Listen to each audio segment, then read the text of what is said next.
नमस्कार। कार्यक्रम ग्लोबल टकमा यहाँहरूलाई स्वागत छ। म नारायण तिमल सेना। प्यारा दर्शकहरू, यति बेला एसपीपीलाई अन्ततः सरकारले अनुमोदन नगर्ने, यसलाई स्वीकार नगर्ने भनेर निर्णय गर्यो। धेरै संसद र सदन र बाहिर जसरी यसको विरोधका स्वरहरू आए, अन्ततः सरकार यसको पक्षमा छैन भनेर निर्णय गरेको अवस्था छ। अब एकातिर यो छ भने अब आसन्न निर्वाचनका लागि 74 दोहोरिन्छ कि भन्ने आशंकाहरू पनि छन्, किनकि दोस्रो तहका नेताहरू वाम गठबन्धनका लागि कसिएर लागेका छन् भनेर भनिन्छ। विशेष गरेर सत्ता गठबन्धनमा रहेका नेपाली कांग्रेस, नेकपा माओवादी केन्द्र, नेकपा एकीकृत समाजवादी लगायतका दलहरू जति पनि छन्, उनीहरूले स्थानीय तहमा जसरी गठबन्धन गरेर चुनावी एकता गरेर तालमेल गरेर 28% स्थानीय तहमा जसरी तालमेल गरे, त्यसमा सफलता पनि पाएका छन्। तर सफलता पाउँदै गर्दा एकले अर्कालाई दोष लाउन भने छोडेका छैनन्। समग्रतामा यो राजनीतिक यात्रा, निर्वाचन र वाम एकताको कुराका विषयमा म आज कुराकानी गर्नेछु। मसँग हुनुहुन्छ पाल्पाको क्षेत्र नम्बर 2 बाट लगातार रूपमा विशेष गरेर 4-5 पटक विजय हुनुभएका सांसद, पूर्व मन्त्री, तात्कालीन नेकपा एमालेका नेता पनि हुनुहुन्छ, अहिले नेकपा एकीकृत समाजवादीका नेता अनि सांसद हुनुहुन्छ सोमप्रसाद पाण्डेसँग उहाँको राजनीतिक यात्रा, उहाँको राजनीतिक दायित्व, विशेष गरेर पाल्पाली जनताका लागि उहाँले निभाउनु भएको कामका बारेमा आज सूक्ष्म रूपमा म कुराकानी गर्नेछु। स्वागत छ सर। आरामै हुनुहुन्छ? म अलिकता कन्फ्युज छु आज। अफेयरमा त कुरा भयो, कन्फ्युज त छैन, तर मान्छेले देख्दाखेरि सोमप्रसाद पाण्डेलाई म एमाले भनौँ कि म समाजवादी भनौँ, म एकदम कन्फ्युज भएँ। होइन, यसमा क्लियर छ। अदालतको आदेशपछि अब मैले अब पार्टी विभाजनमा शनाखत नगरेकै हो, गरेको छैन मैले, र पार्टी एकताको निम्ति लागेको मान्छे म। अन्तिमसम्म पनि पार्टी विभाजन हुन हुँदैन, पार्टी एक बनाएर लैजानुस् भनेर म अध्यक्ष कमरेड केपी शर्मा ओलीलाई 78 सालको भदौ 9 गते पार्टी विभाजनको प्रमाणपत्र माधव नेपालको हातमा आयो। तर त्यो 78 सालकै भदौ 7 गते 2 दिन अगाडिसम्म म केपीसँग छलफलमा थिएँ। राति पौने 12 बजेसम्म म केपी ओलीको निवास बालकोटमा म र रघु पन्त बसेका थियौँ, छलफल गर्न गएका थियौँ। तर माधव नेपालको म्यान्डेट लिएर एकताको निम्ति उहाँ तयार हुनुहुन्थ्यो, तर केही उहाँका शर्त थिए। ती शर्त अनुसार चाहिँ उहाँले अब केपी ओलीले स्वीकार गरे खण्डमा म एकतालाई तयार छु भन्नुभएर म चाहिँ गएको थिएँ। रघुजी पन्तसँगै हामी थियौँ, 2 जना सल्लाह गरेर गएका थियौँ। तर एकता हुन सकेन, अथवा चाहिँ पार्टी एक भर जान सकेन। त्यसले गर्दाखेरि पार्टी विभाजन भयो। त्यसले गर्दा म चाहिँ अलिकति कन्फ्युज र चाहिँ म त्यो शनाखत नगरेको कारणले निर्वाचन आयोगले एउटा खालको बखेडा निकाल्यो। हाम्रो कानुनी रूपमा चाहिँ निर्वाचन आयोगले सुरुमा दिएको निवेदनमा पछि कसैले हस्ताक्षर गर्न चाह्यो भने गर्न पाउने प्रावधान थियो, तर चाहिँ त्यसलाई चाहिँ स्वीकारेन। नस्वीकारिसकेपछि मैले चाहिँ शनाखत गर्न पाइनँ र म चाहिँ खास गरेर अन्तिममा केपी ओली अध्यक्षज्यूसँग चाहिँ नेकपा एमालेको अध्यक्षज्यूसँग राति पौने 12 बजे हिँड्ने बेलामा ल कमरेड अध्यक्ष कमरेड, म चाहिँ अहिले माधव नेपाललाई गएर सघाउँछु। म माधव नेपालको एजेन्डा अथवा अहिले तपाईँले चाहिँ संसद विघटन गरिसकेपछि माधव नेपालको एजेन्डामा म आन्दोलनमा हिँडेको मान्छे पनि हो। तर पार्टी एकताको निम्ति म अन्तिमसम्म लागेँ। तर पार्टी एकता नहुने भएपछि म माधव नेपालको चाहिँ पार्टीमा गएर सघाउँछु। माधव नेपाललाई सघाउन, जस्तै तपाईँ सँगै बसेको रघुजी पन्त तपाईँ सक्सेस हुनुभयो। रघुजी पन्त एमालेमा बस्नु, तर तपाईँलाई बाध्यता के पर्यो नेकपा यसमा आउनुपर्ने? तपाईलाई म त्यही भन्दैछु। मैले चाहिँ अन्तिममा केपी शर्मा ओली हाम्रो अध्यक्षज्यूलाई के भनेको थिएँ भने म अब त्यसपछि माधव नेपालको पार्टीमा जान्छु, उहाँलाई सघाउँछु र म फेरि पनि पार्टी एकताको निम्ति वार्ता गर्न आउँछु भनेर निस्किने बेला निस्केका थिएँ। त्यो गल्ती नगर्नु होला भनेर अध्यक्ष कमरेडले मलाई, रघु पन्त पनि सँगै हुनुहुन्थ्यो, त्यो गल्ती नगर्नु होला सम्झे भनेर भन्नुभएको थियो र म माधव नेपालको पक्षमा अथवा चाहिँ नेकपा एकीकृत समाजवादीमा जानुको कारण के भन्दै एक त मैले भित्रबाट धेरै सबै दृश्यहरू छर्लङ्ग हेरेको छु एउटा कुरा। दोस्रो कुरा म जब 2077 साल पुस 5 गते संवैधानिक व्यवस्था बाहेकको एउटा चाहिँ संसद विघटन गर्ने काम चाहिँ गर्नुभयो केपी ओलीले, त्यसपछि हामी संसद विघटन गर्न हुँदैन पाइँदैन भनेर हामी त्यसको चाहिँ विपक्षमा आन्दोलन गरिरहेका थियौँ र यो एजेन्डा चाहिँ के थियो, हामी एउटा चाहिँ संविधान बचाउने र संविधानमा नभएको जुन अधिकार हो प्रधानमन्त्रीले प्रयोग गर्नुभयो त्यो पाइँदैन भन्ने कुरामा हामी लागेका थियौँ र त्यसको नेतृत्व माधव कुमार नेपालले गर्नुभएको थियो, पुष्पकमल दाहालले गर्नुभएको थियो। त्यस कारण चाहिँ म अब यो उसमा माधव नेपालसँग सहमत हुनुको कारण अथवा म माधव नेपाललाई व्यक्तिगत रूपमा चाहिँ देखेर गएको होइन, माधव नेपालको एजेन्डा मैले पनि त्यसलाई स्वीकारेँ र त्यो आन्दोलनमा म पनि समर्पित भएँ। हामी धेरै थियौँ, मेरो जिल्लाको ठाकुर गैरे पनि हुनुहुन्थ्यो अन्तिमसम्म, उहाँ त मभन्दा धेरै कडा हुनुहुन्थ्यो। म चाहिँ बरु पार्टी एकताको निम्ति बिचबिचमा एजेन्डामा सँगै हिँडे पनि केपी ओलीकोमा, म राष्ट्रपतिकोमा पनि धेरै पटक पुगेको छु पार्टी एकताको निम्ति।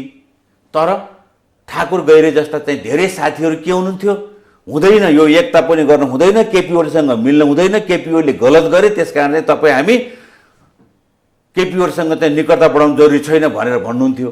तर म चाहिँ के थियो, एजेन्डा बोकेर उहाँको हिँडे पनि आन्दोलनमा आए पनि म पार्टी एकताको निम्ति लागेको थिएँ। तर एउटा कुरा त्यस कारण चाहिँ म अहिले माधव नेपालसँग सँगै हुनुको कुरा कारण के हो भने उहाँको एजेन्डा बोकेको कारणले, जुन एजेन्डामा म सहमत थिएँ, जसलाई मैले चाहिँ अब धेरै नजिकबाट अथवा अध्ययन गरेको थिएँ, हाम्रो संविधानमा कुनै हालतमा पनि प्रधानमन्त्रीलाई सामान्य अवस्थामा संसद विघटन गर्ने अधिकार दिएको छैन।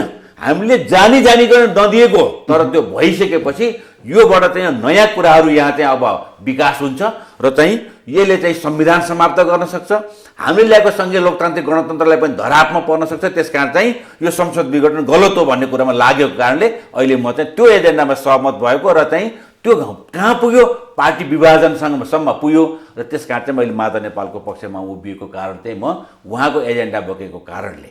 त्यति मात्रै हो त? त्यही नै हो, त्योभन्दा अर्को पाटो छैन। अरू के हुन सक्छ?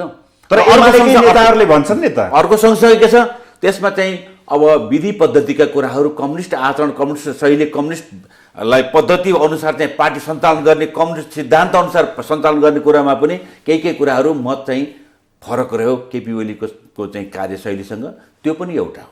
त्यस कारण चाहिँ अहिले पार्टी म दुईवटा कुराले मात्रै एउटा दुईवटा कुरा यो मात्रै म के हो भने नेपालको कम्युनिस्ट आन्दोलन जोगाउनको निम्ति म चाहिँ अत्यन्तै आफूलाई चाहिँ समर्पित गरेको व्यक्ति हो भन्ने मैले ठान्दछु। र सँगसँगै के हो, माधव नेपाललाई जसरी तपाईँहरू चाहिँ पहिला ग्रुमिङ गर्नुभएको थियो, त्यो ग्रुमिङ गर्ने एउटा समूह एमालेमै छ। तर सोमप्रसाद पाण्डे त्यतिका तयारी गरेर त्यति मन्त्री भइसकेको मान्छे, 4 पटक निर्वाचन जितेको मान्छे,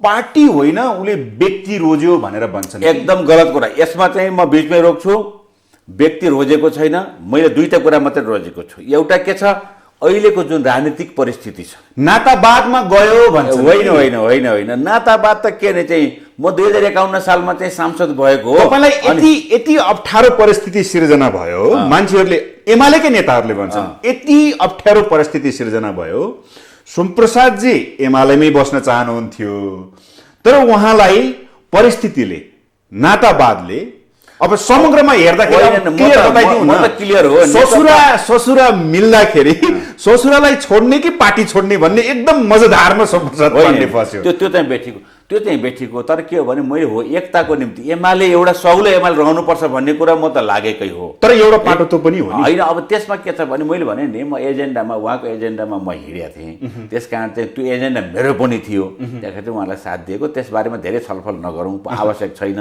तर के हो भने मात्रै मैले दुईवटा कुरा चाहिँ अहिले मेरो मनमा अहिले पनि आम जनतालाई के छ भने स्पेशल मैले तपाईलाई एकदम पाल्पाली जनताको नाताले, पाल्पाली जनताले पनि बोलेका कुराले, सोमप्रसाद सूर्य चिन्हबाट लडेको मान्छे, सूर्य चिन्हलाई छोडेर अब कलम चिन्हमा जानुपर्ने बाध्यता उलाई चाहिँ नातावाद ससुरालाई छोड्न सक्नु भएन होइन, यो त एकदम स्पष्ट रूपमा बोल्छन् यसमा सत्यता छ कि होइन, छैन? यसो सत्यता छैन। अब तर के हो भनेदेखि चाहिँ म पार्टी विभाजनको विपक्षमा रहेको, पार्टी विभाजन गर्न हुन्न भन्ने पक्षको मान्छे हो, यसमा अहिले पनि म क्लियर छु। दुईटा कुरा हो। एउटा कुरा त मलाई चाहिँ पार्टी एक भइरहोस् भन्ने चाहना थियो।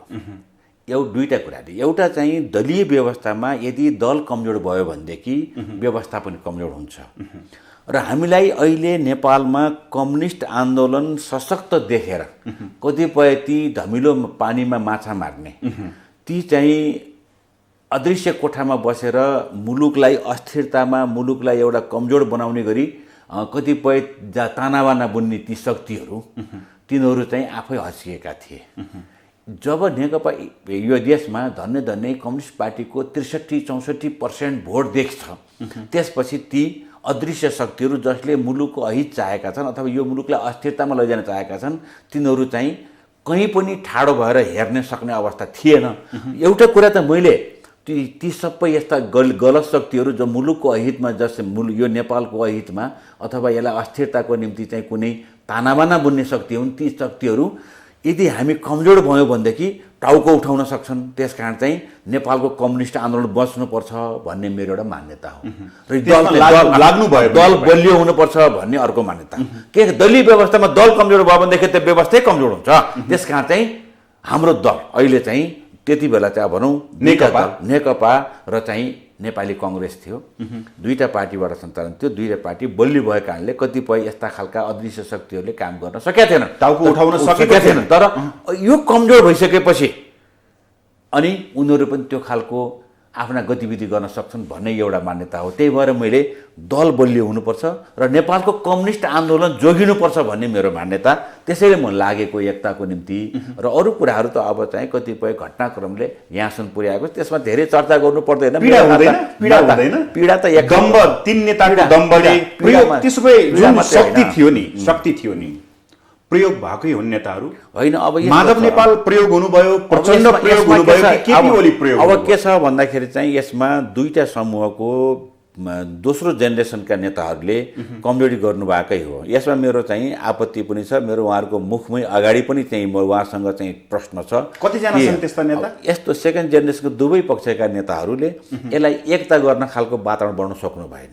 माधव नेपाललाई पनि यस्तो सुरुङमा लगेर चाहिँ धकेलिदिनु भयो कि त्यो सुरुङबाट चाहिँ आफूहरू फर्कन सक्ने ठाउँमा हुनुहुन्थ्यो, फर्कनु भयो। माधव नेपाललाई चाहिँ त्यो सुरुङबाट फर्कने ठाउँमै पुर्याइदिनु भएन उहाँहरूले। विधान समेत तयार गरेर पार्टी दर्ताको निम्ति चाहिँ त्यो सबै तयारी गरिदिनु भयो माधव नेपाललाई, ताकि किनकि केपी ओलीसँग चाहिँ गएर एकता नहोस् भन्ने गरी चाहिँ त्यो खालको गतिविधि भयो। त्यसले पनि काम गर्यो। विश्वास गर्नुभयो माधव नेपालले? गर्नुभयो है। यसमा चाहिँ माधव नेपाल, एउटा कुरा म भनौँ, माधव नेपाल कुनै पनि हालतमा केपी ओलीलाई दुईटै पदबाट हटाउनुपर्छ भन्ने पक्षमा हुनुहुन्थ्यो। उहाँले एक व्यक्ति एक पद ल्याउनु भएको थियो। यी पुराना कुरा भए है। अब अहिले चाहिँ नयाँ परिस्थिति निर्माण छ, मैले बोल्न पनि आवश्यकता छैन। तर माधव नेपालले केपी ओलीलाई पनि ठाउँ दिइरहनुपर्छ भन्ने हो। तर हाम्रै भित्रका जब मन्त्री हट्छन्, दुईटै हटा, प्रधानमन्त्री पनि हटाउनुपर्छ, अध्यक्ष हटाउनुपर्छ। तपाईँले यदि खुट्टा कपाउनु भयो, प्रस्ताव गर्नु भएन, केपीसँग जुझ्न सक्नु भएन, तपाईँले हामीले साथ छोड्छौँ पनि भन्नुभयो। त्यो मेरै कानले सुनेको छ, अझै पनि मेरो कानमा गुन्जिरहेको छ। यस्तो धेरै घटनाहरू छ, मैले त्यसलाई उजागर गर्न चाहन्छु। तर के हो भन्दाखेरि चाहिँ मात्रै के हो भने अहिले हामी जिम्मेवार नभएको हो। दोस्रो तहको चाहिँ दोस्रो जेनेरेसनका नेताहरूले पनि अलिक बढी काम गर्न पर्थ्यो भन्ने मेरो मान्यता हो। प्रयोग भए। त्यस कारण चाहिँ दुवै पक्षले दुवैलाई चाहिँ धेरै एउटा एक खालको चाहिँ सेचुरेट हुने गरी चाहिँ अन्तिमसम्म पुर्याइसकेपछि यो दुर्घटना भयो। यो बडा दुःखदायी हो। मुलुककै निम्ति दुःखदायी। हेर्नुहोस्, यो कम्युनिस्ट पार्टीलाई मात्रै होइन, कोही रमाउनु भएकोलाई, कोही खुसी हुनुलाई पार्टी विभाजनले मुलुकलाई हित गरेको छैन। ओके है, विभाजन भयो, सरकारमा हुनुहुन्छ तपाईँहरू, एउटा निर्वाचन त फेस गरिसक्नुभयो। अब भन्नाले स्थानीय तहको गऱ्यौँ। कस्तो अनुभव रह्यो? ठिकै, किनभने हामी पार्टी दर्ता गरेको धन्नै 6 महिना क्रस भएको थियो है। त्यो पनि पार्टी दर्ता गरेको पनि विद्रोह हो। विद्रोह के को निम्ति भन्दाखेरि संविधान बचाउने, सङ्घीय लोकतान्त्रिक गणतन्त्रलाई सुदृढ गर्नको निम्ति यदि केपी ओलीकै तरिकाले गयो भनेदेखि यसमा आघात पुग्छ कि भनेर गरेको विद्रोह हो यो, अरू कुनै विद्रोह होइन, कुनै पदको निम्ति कुनै अरू कामको निम्ति होइन। त्यो बिचमा निर्वाचन गर्नुपर्ने हाम्रो बाध्यता थियो स्थानीय तहको। हाम्रो कानुनले, हाम्रो चाहिँ संविधानले जे व्यवस्था गरे त्यसमा भाग लियौँ। सम्मानजनक मत आएको छ। सबै एकिन त छैन, तर 9,65,000 भोट आयो नेकपा एकीकृत समाजवादीको भनेर रेकर्ड चाहिँ। हामीसँग पनि शक्ति छ, हराउने तागत छ, जित्ने नभए पनि भन्ने त देखियो। अब त्यो म भन्दैछु। त्यस कारण चाहिँ अब त्यो सबैको मूल्याङ्कनले एक दुईवटा कमजोरी भएका हुन्। तपाईँले पछि प्रश्न गर्नुहुन्छ होला, म पहिले उत्तर दिन्छु। त्यो भनेको के छ भन्दाखेरि नेपाली कङ्ग्रेस र नेकपा माओवादी केन्द्रबाट हामीले जे सिट पाउनु पर्थ्यो त्यसमा हामीले केही चाहिँ अब उहाँहरूले चाहिँ अब अलि अवमूल्यन गर्नुभयो र कम सिट दिनुभयो। तर दिएका सिटहरू, पाएको गठबन्धनका सिटहरू हामीले जितेका छौँ। सम्मानजनक छ, सम्मानजनक। सन्तुष्ट हुनुहुन्छ त्यसो भए? अब यस्तो नि, सन्तुष्ट नभएर त अरू विकल्प छैन अहिले। तर यसलाई कसरी अझै बढी थप गर्ने भन्ने कुरो अब लाग्नुपर्ने छ। र हामीले चाहिँ पोखरा महानगरपालिका, हेटौँडा उपमहानगरपालिका लगायतको जितले हामीलाई चाहिँ एउटा पोजिसन चाहिँ दिएको छ। ओके है। र चाहिँ हामी अब मैले भने नि केहीको असन्तुष्टि रहे, तर त्यो असन्तुष्टि केही दिन पहिलाको गठबन्धनको बैठकमा छलफल भयो, समीक्षा भयो, सकियो। अब हामी नयाँ सिराबाट फेरि अगाडि बढ्ने भन्नेमा टुङ्गो पुगेको छ। भनेपछि यो गठबन्धन हामीलाई आवश्यक छ। अब आसन्न निर्वाचनका लागि पनि यो लगातार रूपमा जान्छ भन्ने छ। यसमा चाहिँ जान्छ, होइन जान्छ, जान्छ। यो चाहिँ गठबन्धन अब आउने सङ्घीय र प्रदेशको निर्वाचनमा जान्छ। यसमा कुनै दुविधै छैन, कसैले सँगै गर्नु पर्दैन। पार्टी एकताका लागि त्यत्रो कसिएको मान्छे अहिले फेरि एमालेसँग मिलाउनलाई, एस र नेकपा एमाले मिलाउनलाई फेरि नेताहरू कसिएका छन्, माओवादी केन्द्र मिलाउन कसिएका छन् भन्छन्। यस्तो छ, चलाखी बढी छ है। चलाखी बढी भएपछि मुलुक र जनता अनि पार्टी र चाहिँ यो विधि पद्धति हामीले नसोचेर अनि चलाखी मात्रै गऱ्यो भनेदेखि मिल्दैन। कसले गरे चलाखी? नेताहरू नि। अब अरू त किन नाम लिनुपर्छ यहाँ? अनि आफ्नो कुरा मात्रै चाहिँ, मलाई एउटा चाहिँ निर्वाचन लडाएको थिएँ कि म पार्टीभित्र, तैँले छोडे सर्वसम्मत हुन्छ, नभएदेखि सब हुँदैन, तैँले छोड्नुपर्छ, सर्वसम्मत गर्नुपर्छ भन्ने, अनि त्यसपछि तैँले छोडे मात्रै हुन्छ, अर्कोले छोड्न फेरि हुँदैन सर्वसम्मतलाई भन्ने एउटा चाहिँ आएको थियो कि। अनि म भोटिङै गरेको थिएँ पार्टीको आन्तरिक चुनावमा। अनि मैले चाहिँ सबै एकतिर हुनुहुन्थ्यो पार्टीका नेताहरू, जिल्ला कुरा यो। तर चाहिँ मैले चाहिँ अत्याधिक म 2/3 मात्रै जितेको थिएँ कि। यस्तो खालको चाहिँ हुन्छ कहिलेकाहीँ है। अब त्यो फलानले चाहिँ छोड्यो भने हुन्छ, नभए हुँदैन भने जस्तो खालको गरेर उसले चाहिँ अब सबै कुराहरू चाहिँ शरण गरे। बाहिर आएका समाचारमा सत्यता छैन। यस्तो छ नि, अब समाचारमा अब सत्यता छैन म भन्दिनँ, तर कुनै खालको त्यस्तो चाहिँ एउटा प्लानिङ गरेर चुरोमा पुग्ने गरी केही भएको छैन। मन लागेका साथीहरू चाहिँ नेताहरू लाग्नु भएको छ। स्वयं माधव नेपालले पनि विगतदेखि नै वाम एकताको निम्ति आफ्नो चाहिँ जहिले पनि भावना भएको व्यक्त गर्नुहुन्थ्यो, धारणा व्यक्त गर्नुहुन्थ्यो। त्यो चाहिँ हो। बरु अहिले पनि भन्नुभएको छ। तर तपाईँले वाम एकता गर्दाखेरि वाम तालमेल भनेको तपाईँले अहिलेको निर्वाचन हेर्नुभयो भने 1 नम्बर पार्टीको दावा त अहिले चाहिँ भोटको सङ्ख्याले चाहिँ एमाले नै भनेको छ नि। अनि 3 नम्बरको पार्टीको नेकपा माओवादी कम्युनिस्ट होइन, एमाले पनि त्यत्रो मतमा छ, तेस्रो पार्टी पनि माओवादी त्यत्रो अब चाहिँ आफूलाई चाहिँ कम्युनिस्ट पार्टीको तेस्रो चाहिँ शक्ति भनेको छ। 5औं पार्टीको भन्दाखेरि त्यो पनि नेकपा एकीकृत समाजवादी छ। अनि त्यसपछि तपाईँले चाहिँ एकता गर्ने के अरू सामान्य खालको चाहिँ पार्टीहरूसँग एकता गरेर एकता हुन्छ, त्यसलाई वाम गठबन्धन भनिन्छ, वाम एकता भनिन्छ, भनिँदैन नि त। पहिलोको त एमाले, नेकपा माओवादी केन्द्र र नेकपा एकीकृत समाजवादीको एकता हुनु पर्यो, अनि बल्ल वाम गठबन्धनको वाम एकताको बल्ल त्यसमा सार्थकता हुन्छ। अनि त्यसपछि गएर बाहिरका सामान्य खालको कुनै पार्टीको चाहिँ नेकपा कम्युनिस्ट पार्टीको केन्द्रीय कमिटीको चाहिँ पूर्ण सङ्ख्या बनाउन सक्नु भएको छैन। तोक्नु भएको छ 101 जना, केन्द्रीय सदस्य छन् जम्मा 65 जना। जिल्लामा एउटा पनि कमिटी छैन। ती पार्टीहरूसँग चाहिँ एकता गरेर चाहिँ वाम एकताले चाहिँ कुनै सार्थकता लिन्छ, लिँदैन। त्यस कारण चाहिँ यसको निम्ति पहिलो कुरो त नेकपा एमाले, नेकपा माओवादी केन्द्र र चाहिँ नेकपा एकीकृत समाजवादी, यो तीनटाको एक खालको भावना बन्यो भने मात्रै चाहिँ वाम एकता कुरा हो बन्ने सम्भावना छ। अहिले देखिन्न, आजको घडीमा देखिन्न, तर राजनीतिमा असम्भावना भन्ने कुरा कमै हुन्छ। असम्भावनाभित्र सम्भावना हुने चाहिँ त्यो एउटा चाहिँ ठाउँ थलो हो भने त्यो राजनीति हो। हिजो केपी ओली र माधव कुमार नेपालको केपी ओली र पुष्पकमल दाहालको कुरा गर्नुभयो भने यसरी मुखामुख हुन्थेन। मुखामुख पनि हुन्थेन, कुरा त छोडिदिउँ। तर चाहिँ 2074 सालको असोज 16 गते वाम तालमेल भएर चुनाव लड्ने कुरा भयो। 2075 साल जेठ 3 गते गएर पार्टी एकता भयो। हुने रहेछ त। त्यही दोहोरिन्छ जस्तो लाग्छ अहिले फेरि। यो त संसारको प्र्याक्टिस हो। दोहोरिन्छ जस्तो लाग्छ 74। असम्भावना मैले भनिसकेँ नि त। अन्तर्राष्ट्रिय हेर्नुभयो भने पनि यस्ता खालका धेरै नजिरहरू छन्, धेरै उदाहरण छन्। तपाईँले चाहिँ प्यालेस्टाइनी र इजरायलीको कुरा गर्नुभयो भने बेन्जामिन नेतन्याहु र यासिर अराफात उहाँहरूले चाहिँ बेन्जामिन नेतन्याहुले चाहिँ म यासिर अराफातसँग हात मिलाउन भन्यो। तर पछि के भयो, शिखर सम्मेलनमा गला मिलाउनु पर्यो, अनि एकता गर्नु पर्यो, अनि त्यो चाहिँ युद्ध टुङ्गिया थियो। यस्ता घटना धेरै छन्।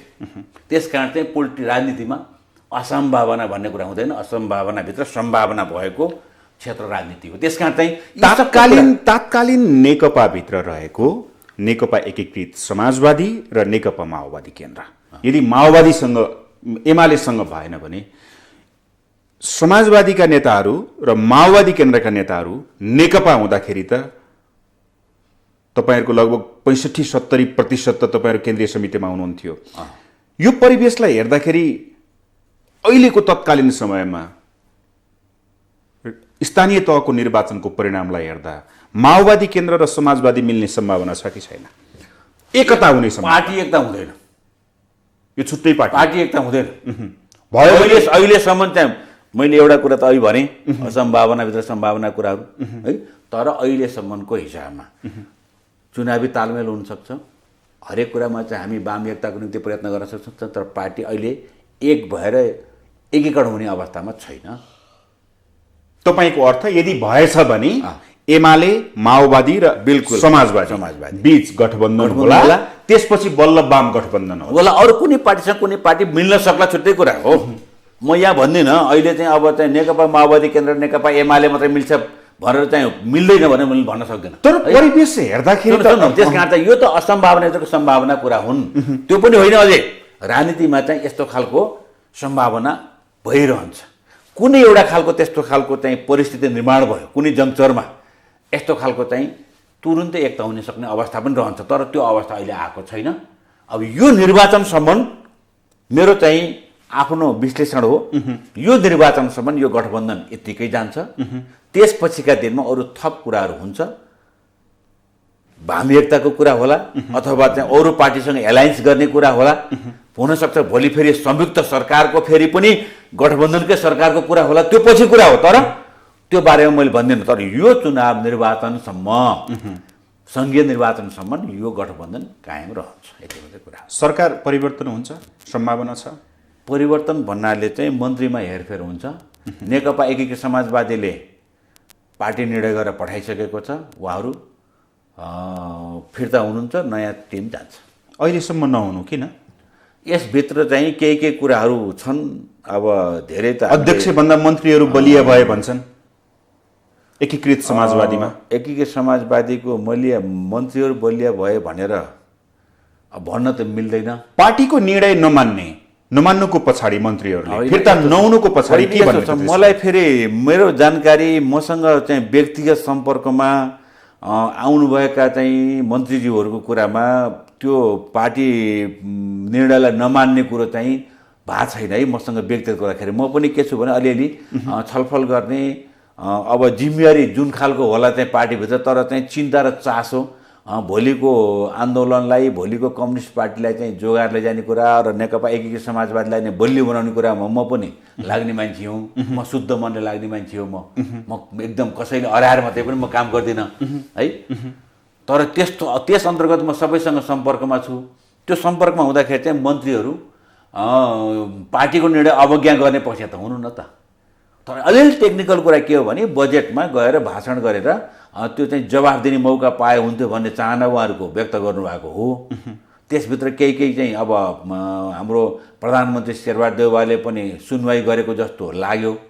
तर यो चाहिँ मन्त्री परिवर्तन गर्ने कुरो सबभन्दा पहिला चैतदेखि कुरेको कुरा, चैतदेखि मन्त्री परिवर्तन गर्ने कुरा एकीकृत समाजवादीमा आयो। आएको होइन, यसो निर्वाचन पछि भनियो, बजेट पछि भनियो, तपाईँहरूले नेम लिस्ट पनि पठाउनु भयो, मन्त्रीहरू फिर्ता भएनन्।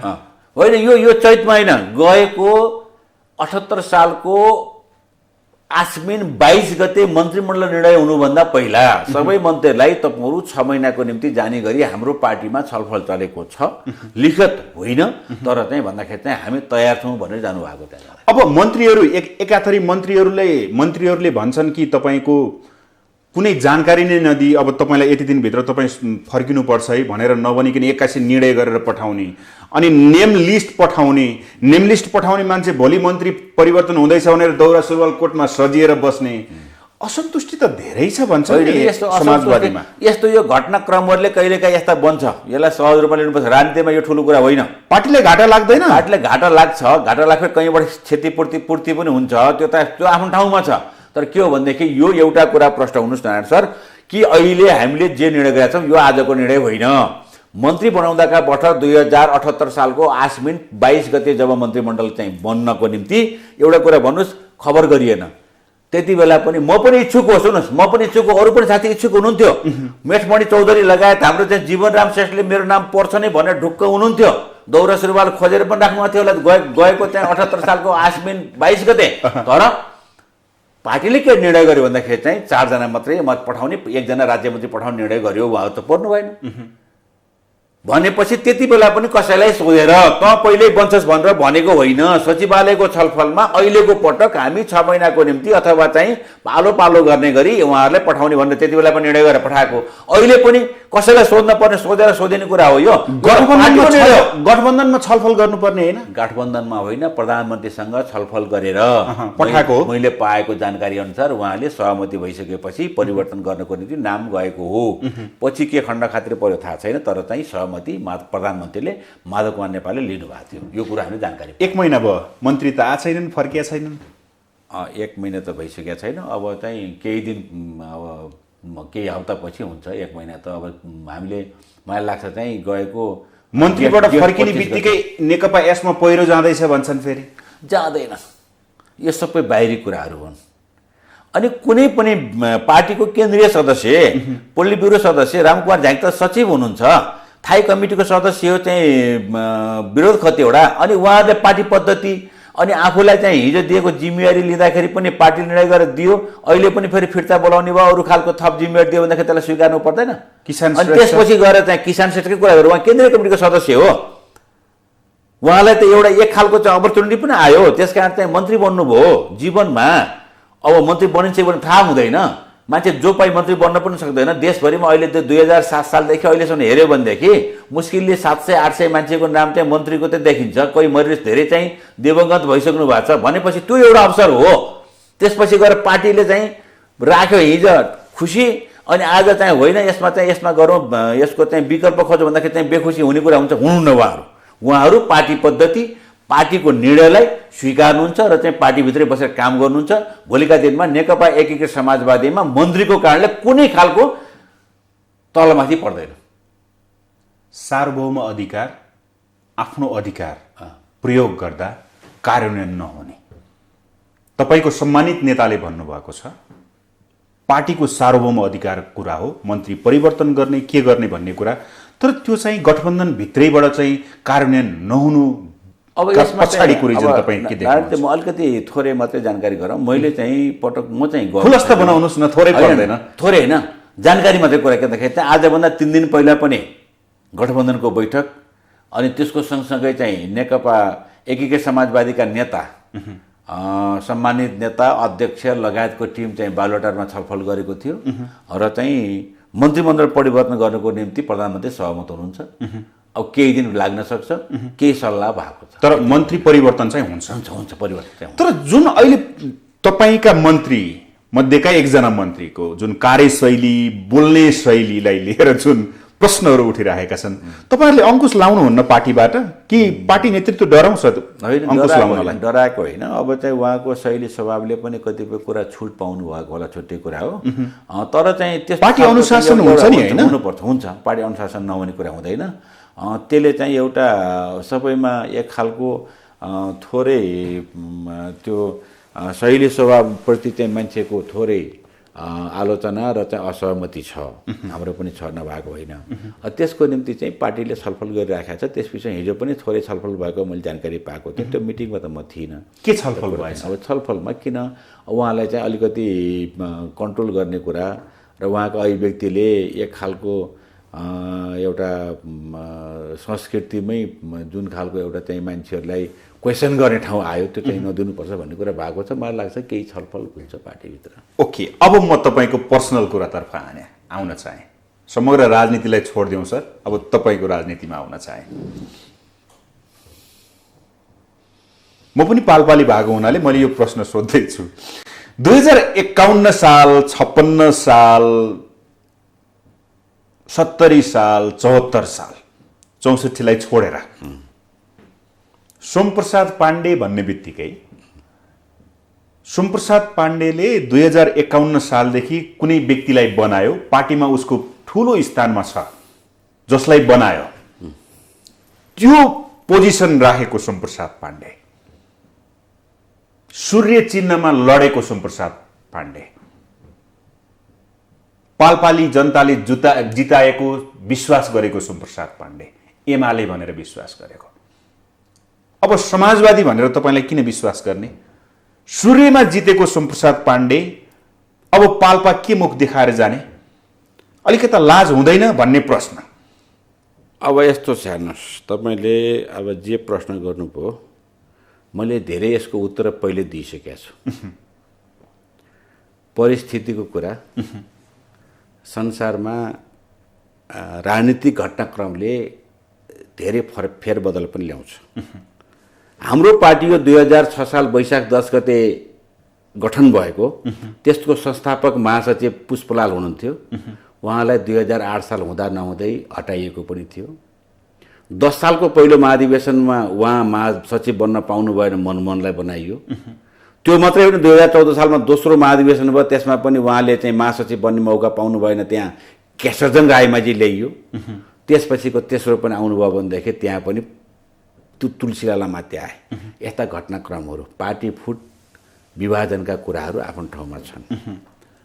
अब हो, म अब पार्टी विभाजन, अब तपाईँले भन्नुभयो मुख देखाउने कुरा, र म जतिको सच्चा मनले पार्टी एकताको निम्ति र मुलुकलाई एउटा चाहिँ कम्युनिस्ट आन्दोलन जोगाएर राख्नुपर्छ भन्ने मान्छे थोरै हुनुहुन्छ जस्तो लाग्छ मलाई चाहिँ। अवसरको निम्ति धेरै मान्छेहरू दायाँ बायाँ गर्नुभएको छ। त्यसकारण चाहिँ अब के हो भन्दाखेरि चाहिँ परिस्थितिले यो ठाउँमा पुर्यायो। हुन त मैले चाहिँ यो पार्टी विभाजन पछिको सम्पूर्ण तलब भत्ता पाल्पाको विकास निर्माण लगाउने भनेर घोषणा गरिसकेका छु र म दिए पनि छु। कतिपय सहकारीलाई दिएको छु, कतिपय अरू खालका विद्यालयहरूलाई दिएको छु, आफ्नो ठाउँमा छ। त्यो सानो कुरा भयो। तर के हो भन्दाखेरि चाहिँ राजनीतिक रूपमा चाहिँ अब यही मात्रै ठिक हो, यो बेठिक हो भन्ने कुरा चाहिँ हुँदैन। घटनाक्रमले ल्यायो, मैले भने एजेन्डा कुरा गरेँ नि। यदि मैले गठबन्धन अथवा चाहिँ यदि विद्रोह नगरेको भएदेखि, अथवा नेकपा एमालेमा यो विद्रोह नभएको भएदेखि 2077 साल पुस 5 गते गरेको संसद विघटनलाई स्वीकारेको भएदेखि आज तपाईले स्थानीय तहको निर्वाचनको परिणाममा तपाईँ सन्तुष्ट हुनुहुन्छ भनेर भन्न पाउनुहुन्थेन, चुनाव नहुन सक्थ्यो। हामीले ल्याएको संघीय लोकतान्त्रिक गणतन्त्र यो धरापमा पर्न सक्थ्यो। हामीले संविधान सभा मार्फत बनाएको 65 वर्ष लामो लडाईँपछि बनाएको चाहिँ संविधान यो चाहिँ छेद विच्छेद हुन सक्थ्यो। यी सबै घटना त्यता नजाऊ। सुन्नु, राष्ट्रिय राजनीति क्षेत्र नम्बर 2 को मैले यही कुरा गर्दै, त्यसकारण चाहिँ यी सबै घटनाक्रमले मलाई पनि त्यसभित्रबाट अछुतो राख्न सकेन। म पनि त्यसभित्र रहनु पर्यो। रहँदाखेरि चाहिँ मैले एउटा खालको निर्णय गर्नै पर्यो र मैले चाहिँ त्यो लिएको छु। तर एउटा सङ्कल्प मेरो के हो भन्दाखेरि चाहिँ म भोलि चुनावमा उठाउँला या नउठाउँला, जे होला, अथवा चाहिँ म जुन पोजिसनमा बसौँला, तर पाल्पाको निम्ति मैले यो जीवनको सम्पूर्ण शक्ति, अब बाँकी रहेको शेष जीवन मैले पाल्पै बिताउने र पाल्पाको विकास निर्माण त्यहाँको कामको निम्ति सघाउने एउटा पद मात्रै भएर पनि त सघाउने कुरा हुँदैन नि त, बाहिर भएर पनि हुन्छ नि त। बाहिर बसेर बाहिर बसेर सघाउने र भित्र पदमा रहेर सघाउनुमा फरक छ नि सर। तपाईँ हेर्नुहोस् पाल्पा जिल्लामा मैले 2064 सालको निर्वाचनमा झिनो मतले नेकपा माओवादीसँग हावाहुन्डरीमा मैले चाहिँ म रोकिन सकेन, मैले पराजय भोग्नु पर्यो। तर हारेको भन्दिनँ मैले, 5 पटक पाल्पाली जनताले जिताएको भन्छु म 64 को निर्वाचनलाई पनि। तर त्यति बेला तपाईँ हेर्नुभयो भने पाल्पा जिल्लामा विकास लैजाने कुरामा सबभन्दा धेरै त्यही बेलामा लगेको छु। चाहे त्यो दमकडाको पोलिटेक्निकल इन्स्टिट्युट होस्, चाहे त्यो चाहिँ बाटो चौडा गर्नको निम्ति चाहिँ आर्यभञ्ज्याङदेखि रामपुरको बाटो होस्, चाहे कालीगण्डकी कोरिडोरलाई चाहिँ पैसा धेरै पार्नको निम्ति बल गरेको कुरा, यी छन् यता उदाहरणहरू। त्यस कारण चाहिँ पदमा भएर मात्रै हुँदैन।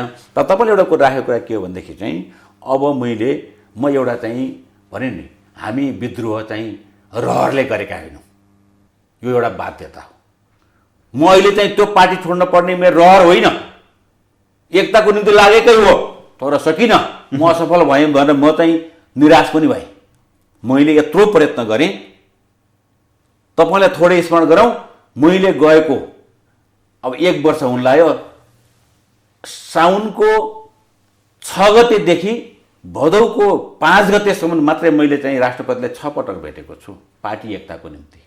केही हामीले चाहिँ डेभलपमेन्ट पनि गरेका थियौँ, तर त्यो पनि सफल भएन। म केपी ओलीलाई 1 महिनाको बिचमा गएको 78 सालको साउन 5 गतेदेखि भदौ 7 गतेसम्म म 13 पटक भेटेको छु, तर सकिएन। म असफल भएँ। म त दुखी त छु। घर किन छोड्या? तर के भन्दाखेरि चाहिँ स्थानीय तहको निर्वाचनमा घर छोड्दा जबकि तपाईँ आफै यत्रो कुरा गर्छ। तपाईँ एउटा पत्रकारले यत्रो प्रश्न गरिसके मतलब जवाब दिइसकेपछि अनि त्यसपछि गएर चाहिँ तपाईँ फेरि चाहिँ त्यहाँ पिजमै पुग्नुपर्छ। अनि कारण थाहा पाउनु भएन। अनि सबै कुरा ठिक छ त, नेकपा एमाले जे निर्णय गर्यो सबै ठिक छ। अनि आफ्नो पार्टीभित्रको चाहिँ 15 वर्ष महासचिव भएको, जसले चाहिँ हिजो 2,42,000 पार्टी सदस्य थिए अनि 15 वर्षको बिचमा 6,55,000 पार्टी सदस्य बनाएर पार्टी बनायो माधवकुमा नेपाल, उसलाई त्यहाँ भित्र पस्न दिनु हुँदैन, कुनै स्थान दिनु हुँदैन। अनि त्यो तपाईँलाई एकदम ठिक लाग्यो होइन? यी सबै धेरै कुराहरू छन् नारायणजी। पार्टीभित्रको कुरा गर्नु छ भनेदेखि त पीडा छ, हामीलाई धेरै ठुलो पीडा छ। नेकपा एमालेको नेतृत्वले जुन खालको चाहिँ निर्णय गर्यो त्यो भनेको मुलुकको कम्युनिस्ट आन्दोलनलाई ठुलो घात गर्ने गरी, ठुलो धक्का दिने गरी काम निर्णय भएको छ। अनि एउटा चाहिँ पार्टी थियो हिजो भनेर मात्रै भयो? तपाईँले कुरा गर्नुहुन्छ भने माधव नेपालको चाहिँ योगदान यो पार्टीमा छैन। ओके, ठिक छ। अनि त्यसपछि त्यहाँ पुग्न पर्ने माधव नेपाललाई बाध्यता भने सोमप्रसाद पाण्डे के हो? माधव नेपाल जस्तो मान्छे, वामदेव जस्तो मान्छे, झलनाथ जस्तो मान्छे आज बाहिर बस्नुपर्छ, प्रदीप नेपाल जस्तो मान्छे बाहिर बस्नु परेको छ। अनि तपाईँले के भन्नुहुन्छ? छन् त्यहाँभित्र मान्छेहरू। झलनाथ खनालको चाहिँ 35 सालको महासचिव होइन, खै राखेको भित्र पठाएको, ठाउँ दिएको। वामदेव गौतमको जत्रो भूमिका चाहिँ आन्दोलनको चाहिँ एउटा धरोहर, जसले कमान्ड गर्यो यो मुलुकमा चाहिँ जति आन्दोलन भयो त्यसको सबै कुरामा सबै आन्दोलन कमान्डर कति हुन्थ्यो? वामदेव गौतम। अनि त्यो पार्टीभित्र हुनुहुन्छ। अनि त्यसपछि हामीले चाहिँ लुरु गएदेखि अनि कुनै पार्टी पद्धति सिद्धान्त नमानेदेखि चाहिँ अनि एकदम ठिक हुने, अनि पार्टी पद्धति सिद्धान्त गलत कुरा भयो, पार्टी अब चाहिँ यो गतिले चाहिँ अगाडि बढ्न सक्दैन, मुलुकको कम्युनिस्ट आन्दोलन चाहिँ ठिक छ। तपाईँहरूले विद्रोह गर्नुभयो, एउटा कुरा ठिक छ। स्थानीय तहको निर्वाचनमा 5 पटक जिताएका ती जनताले सोमप्रसाद पाण्डे कलम चिन्ह लिएर जाँदै गर्दा विश्वास त गरेनन् नि। अब विश्वास अविश्वास त्यो आफ्नो ठाउँमा, त्यसलाई विश्लेषण गरौँ अलिकता। अब तपाईँले चाहिँ के भन्नुहुन्छ चाहिँ अब कलम चिन्हबाट उठेको बगनासकालीको उपाध्यक्ष कमल पाण्डे, उनले चाहिँ बदरमत कलममा परेको देखिन्छ 1973। अनि हारेको छन् 455 भोटले। विश्वास गरे कि गरेनन्?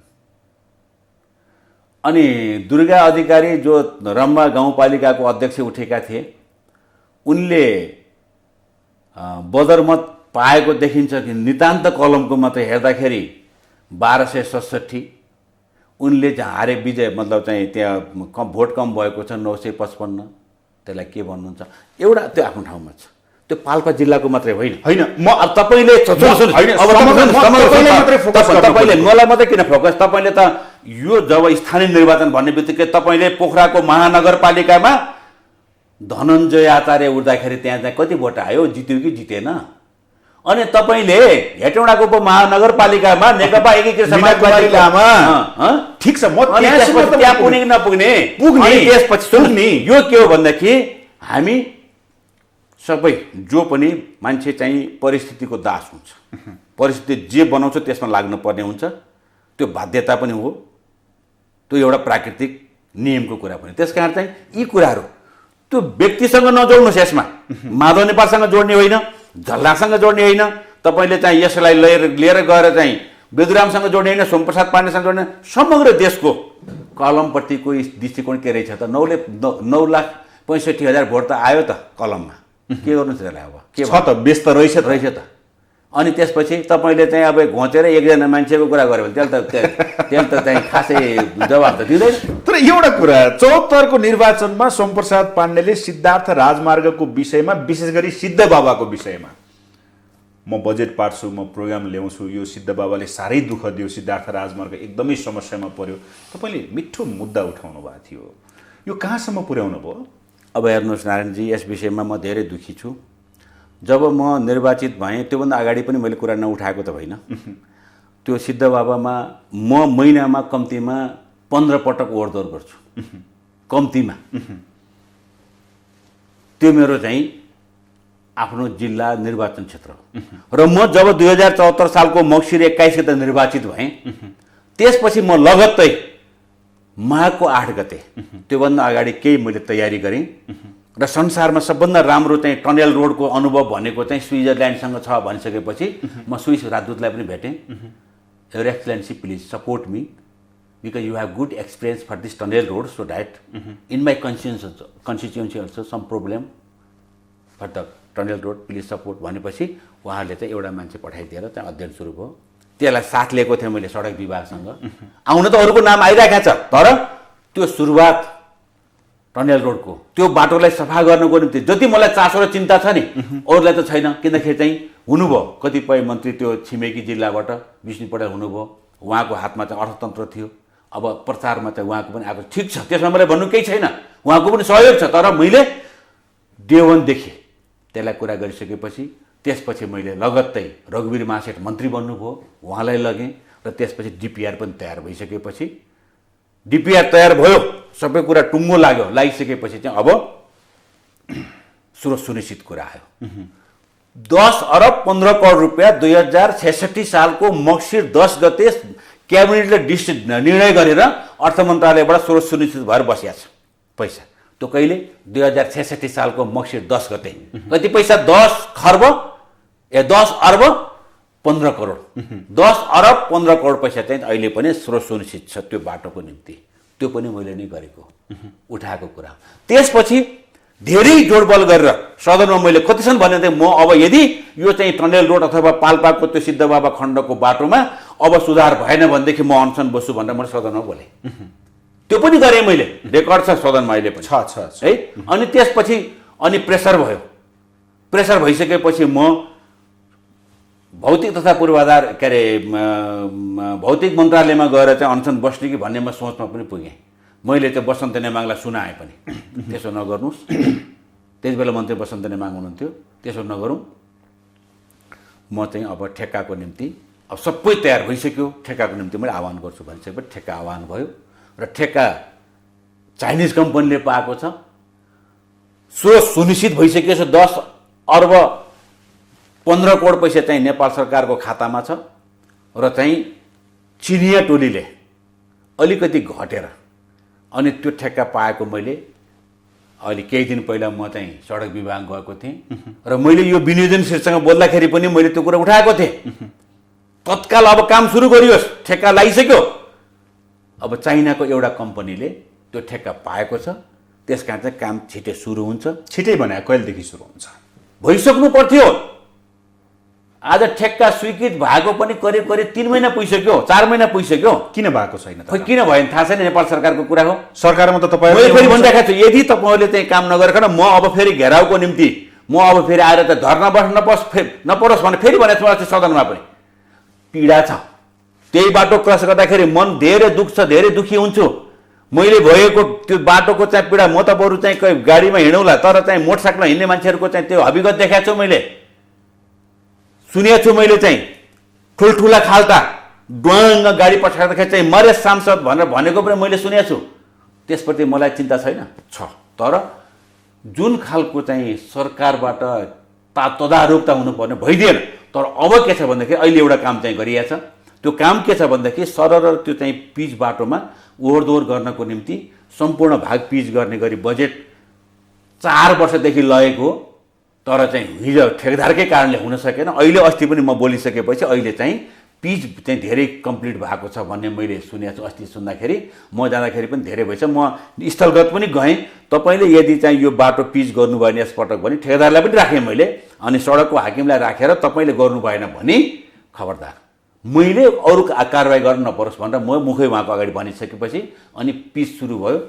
हुन त अब हाम्रो चाहिँ के छ भने टनेल भन्दा पिचतिर जानु, पिच होइन, अहिले भएको बाटोमा पनि सर हिँड्न सक्ने खालको चाहिँ जे अवरोध थियो नि त्यहाँ त्यसलाई चाहिँ गरेर अब 2टा डोजर बुटोल साइड र चाहिँ झुम्सा साइड राख्ने र चाहिँ यो बर्खामा चाहिँ कुनै पनि अवरोध नहोस् भनेर मैले गत वर्ष पनि त्यसरी राखेको, तर काम भएको थिएन, काम छिटो छिटो हुन्थेन। अहिले पनि त्यसरी राख्ने, तर अब टनेलको विकल्प होइन, त्यो टनेल हुनैपर्छ। किनकि यत्रो लगानी भइसक्यो नेपाल सरकारको 10 अर्ब 15 करोड छ अहिले चाहिँ बजेट छुट्टिएको छ 2066 साल मक्सिर 10 गते। अब काम चाहिँ रोकिएको छ ठेकदारले गर्दा। सरकारमा हुनुहुन्छ, छिटो सुचारू गर्नुहोस्। ओके, निर्वाचन आउँदैछ, समय अत्यन्तै कम छ, म धेरै कुरा गर्नु मन थियो। के छ अब फेरि छैठौँ पटक पनि अहिलेसम्म केही डिसिसन भएको छैन, तर इच्छा होइन। इच्छा भन्ने कुरो एउटा कुरा नारायणजी, म एउटा चाहिँ त प्रश्न पारिदिउँ। म 51 सालदेखि 74 सालका 5वटा निर्वाचन लड्दा, अन्यथा नलिनुहोस् है फेरि, लड्दा तलको राय नलिकन, तलको कमिटीले निर्णय नगरिकन माथिबाट टिकट लगेको छैन। तलको कमिटीले कुनै बेला यस्तो थियो 22वटा गाविस थिए, 22वटा गाविस मध्ये 19वटा गाविसले गाउँ कमिटीको बैठक बसेर सर्वसम्मत सोमप्रसाद पाण्डेलाई टिकट दिनुपर्छ भने केन्द्रमा पठाएर मैले टिकट ल्याएको छु। किन यदि चुनाव लड्ने मान्छे जित्न चाहन्छ भने तलको बेस नभइकन माथिबाट टिकट लिएर गएर हुँदैन। त्यस कारण चाहिँ तलको बेस चाहिन्छ। निर्वाचन म यतिकै लड्दिनँ। मैले प्रत्येक निर्वाचनमा तलका साथीहरूको मत नलिकन, तलका साथीहरूले उठ नबनिकन माथिबाट टिकट दिँदाखेरि पनि मन नलिएको छु। कुनै बेला मेरो व्यक्तिगत कारणले मैले चाहिँ म उठ्दिनँ, मेरो श्रीमती क्यान्सरले बिरामी थिइन्, त्यो नउठ्न खोज्दाखेरि त्यहाँका जनताले मानेन, मलाई उठाएका छन्। त्यस कारण चाहिँ म अब जिताएका पनि छन्। त्यस कारण चाहिँ अब चुनाव उठ्ने नउठ्ने भन्ने कुरो त बाँकी छ केही दिन, त्यसपछि अब यस बिचमा छलफल हुन्छ, त्यस अध्ययन हुन्छ, त्यसमा चाहिँ विश्लेषण गरिन्छ। सूर्यबाट जितिराखेको सोमप्रसाद पाण्डे कलमबाटै उठ्ने त होला नि। अब यस्तो छ, अहिलेसम्मको हिसाब उठ्यो भनेदेखि त कलमै हुन्छ, त्यसमा त कुनै दुविधा भएन। अरू खालका कुनै घटनाक्रमहरू चाहिँ दोहोरिए बढे भनेदेखि त्यो आफ्नो ठाउँमा छ। तर के छ भन्दाखेरि चाहिँ अहिले पनि मैले जे पाएको छु, तर एउटा कुरा नारायणजी, मेरो चाहिँ के हो भने म सेवाको भावले काम गरेको भन्ने मैले मान्यता राख्छु जनताको निम्ति।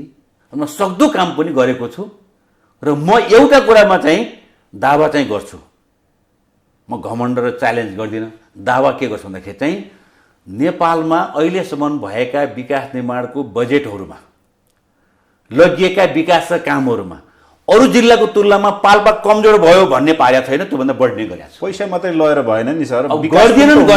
के भन्नुहुन्छ भनेको, अब के गर्नुहुन्छ? यही सिद्ध बाबाको बाटोमा मर्मत सम्भारको निम्ति मैले प्रत्येक वर्ष अन्त कहीँ नहुँदाखेरि सडक बोर्डबाट समेत 10 करोड रुपियाँ लिएर गएको छु। मैले के घोषणा गरेको छु भने पाल्पामा तपाईँले योजना बनाउनुहोस्, त्यो योजनामा पैसाको अभाव हुन, बजेटको अभाव हुन दिन्न भनेर मैले घोषणा गरेको छु। तानसेनको खानेपानीको विषयमा म मन्त्री थिएँ, भर्खर चाहिँ कुरा उठ्यो। कुरा उठिसकेपछि मैले के उहाँहरूलाई चाहिँ ग्यारेन्टी गरिदिएँ भने तपाईँहरूले पैसाको कारणले यो योजना बनेन भन्न पार्दिनँ, पैसाको जिम्मा मेरो, बजेटको जिम्मा मेरो भनेर भन्ने मान्छे म हो। चाहे सिद्धार्थ राजमार्गको कुरा होस्, चाहे त्यो अरू चाहिँ खनिएका बाटाका कुरा हुन्, चाहे त्यो चाहिँ खानेपानीको कुरा होस्, यी सबै ठाउँमा अहिले पनि म भन्छु, अहिले पनि त्यस्ता खालका योजनाहरूको निम्ति बजेटको अभाव हुन मैले दिन्न। म सांसद नभए पनि दिन्न, मैले हेर्दै जानुहोस्। ओके, बोल्नु भएको छ। अन्त्यमा त्यसो भए अब निर्वाचन लड्नलाई स्थानीय तहको परिणामले गर्दाखेरि अलिकता डर लागेको छ अथवा अर्कैलाई टिकट दिन चाहनुहुन्छ अथवा के छ परिस्थिति? अहिलेसम्म केही मेरो क्षेत्र त के नि, गठबन्धनले जितिया छ नि त। मेरो क्षेत्रमा तानसेन नगरपालिका हिजो अशोक साईले 2500 मतले जित्नु भएको थियो नेकपा एमालेको तर्फबाट। अहिले अब चाहिँ त्यहाँ गठबन्धनले जित्यो। रिब्दीकोटमा नारायण जीसीले 800 भोटले जित्नु भएको थियो, त्यो त ठाउँमा अहिले गठबन्धनले जित्यो। बगनसकालीमा चाहिँ हामी चाहिँ हिजो अब 1500 मतले चाहिँ उपाध्यक्ष जित्या थियो एमाले है। अहिले अध्यक्ष जित्या थियो 800 मतले। अहिले त्यो ठाउँमा चाहिँ एक ठाउँमा मात्रै एमाले हो त्यो है, एक ठाउँमा त्यो जित्यो। उहाँ त साथीहरूलाई चाहिँ ठुलो एउटा उमङ्ग जस्तो चाहिँ एउटा पेपरमा त हाम्रो ठाकुरजी लेखाउनु पनि भयो, सोमप्रसादको छायाले चाहिँ जितिया थिएन। कहाँ जित्नु उहाँले चाहिँ? मेरो क्षेत्रमा त अहिले पनि गठबन्धनको मत बढी छ, 1800 मत बढी छ। अहिले पनि 1800 मत बढी छ मेरो चाहिँ पाल्पाको क्षेत्र नम्बर 2 मा। तपाईँ हेर्नुहोस्, रैनादेवी छहरा त्यहाँ पनि गठबन्धनले जितिया छ। रिब्दीकोट गठबन्धनले जितिया छ, हिजो एमाले जितेको। तानसेन नगरपालिका हेर्नुहोस्, हिजो एमाले जितेको, त्यहाँ पनि गठबन्धनले जितिया छ थोरै मतले। त्यही छ। अब बगनसकालीमा पनि तपाईँले भन्नुभयो भने त्यही कमल पाण्डे गठबन्धनबाट उठेको, उनको चाहिँ 1983 भोट चाहिँ बदर भयो, तर चाहिँ जम्मा चाहिँ 400 450 भोटले हारे। त्यहाँ त रहेछ त। भनेपछि एकल भन्दा पनि गठबन्धन भयो भने चाहिँ त्यो एकल त सम्भावना कहीँ पनि छैन।